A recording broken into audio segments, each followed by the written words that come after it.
Good morning, friends and family, strangers. I don't have strangers, I just have friends I haven't met yet. I'm just making this video to let you guys know. Really, I'm apologizing to everyone, but I'll get into that a little bit later. So, as you guys know, like today is January 2nd, and I'm supposed to be in treatment, starting my healing for this cancer, right? But I had this tremendous New Year's Eve, party. I'm so grateful for all of my family and friends who came from different states just to bring in a new year with me. I'm so grateful for my friends who stepped up and just offered to do it. Like Andrea Avery, you was phenomenal, lady. She just jumped right in. The minute I told her of this diagnosis, and we, cried together on the phone, and she, promised me she would take care of my son, who I know will be messed up, like real messed up, if I die from this disease, right? But after all of that, I mean, I didn't even ask. She just said, I want to spend New Year's Eve with you. When we should spend New Year's Eve together. Let's do a party. I'll do everything. I'll host it. I'll make food. I'll do decorations. I'll do everything. She said it and she meant it. She asked me for a list of a few of my closest friends that she could get to help. And I gave her my sister, my sister, and my aunt Doreen and my friend Alicia.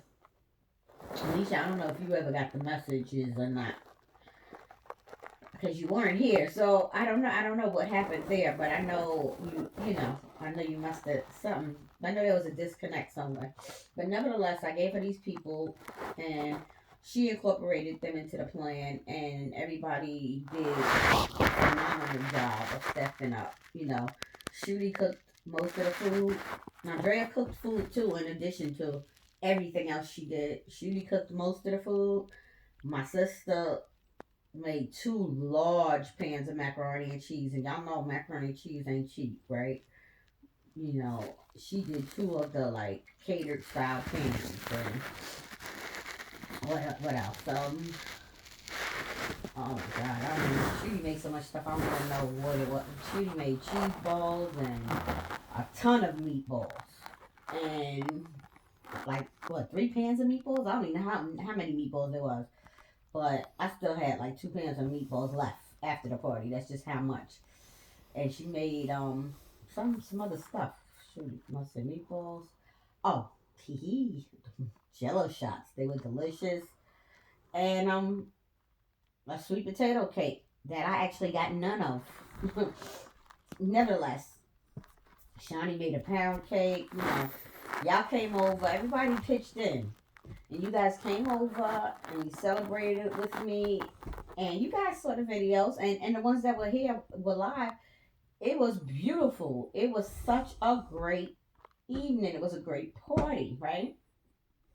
And I had a lot of fun. But let me tell you what happened after the party. You know, y'all always say, I have a lot of people saying, she's so upbeat, she's really handling this well, her mindset's great, and it 100% absolutely is, right? But this is what happened to me on New Year's Eve, right? That nobody knew about. But I had chucked it to the side, still thinking I had one ace in the hole and thinking everything would be all right. And it wasn't. So, New Year's Eve morning. Okay, so I didn't get on the plane. Why, Donna? Why didn't you get on the plane? Because I didn't go. And not only did I not go, let me stay in order so I don't be all over the place.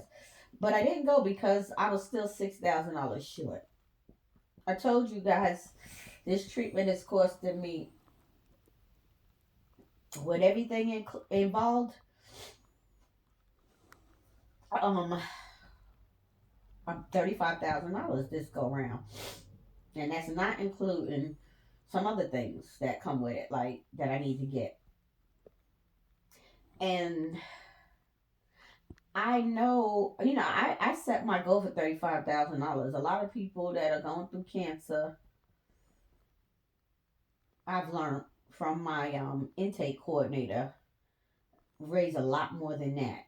Like they ask for 100,000 or 200,000 because cancer is a very expensive disease to diagnose. Because that's where my savings went this year, is paying these out of pocket costs, what insurance didn't cover. And to treat, most certainly. And whether I do chemo and radiation or alternative like I choose, it's very expensive. At least with chemo and radiation, because Big Pharma likes their money, the insurance companies will cover at least most of that. Alternative is all on me. They ain't doing jack, right? So, an alternative ain't this just one time me going to get treatment. This is the one time I go for the initial 3 weeks. I have to follow up with this, you guys. I'm going to say at least twice, probably 3 times is better a year, and go back for a week. But it won't be nearly as expensive. The week back is like about 2 to 3 grand, which I can handle in between working. So, I my husband set up this GoFundMe for me, right? Asking for $35,000, right? We're trying to just get what we needed at the moment. And like I told you guys,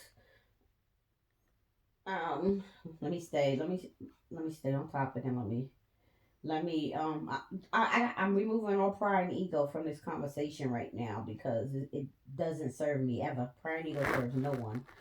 But I'm gonna just be real transparent with y'all and say, I said it for 35, hoping and expecting really that you guys would at least meet me halfway so I could go, right?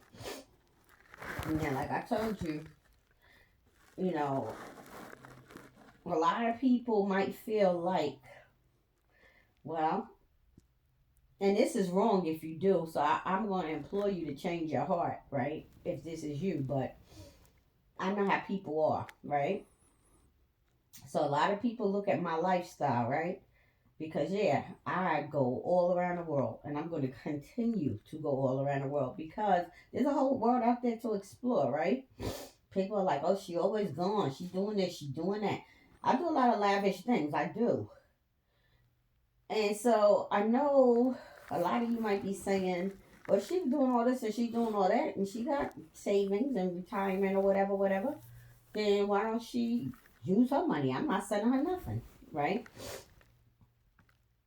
If that's your mood and your attitude, then my first suggestion to you is change your attitude and how you feel about things, because how people live is really none of your business.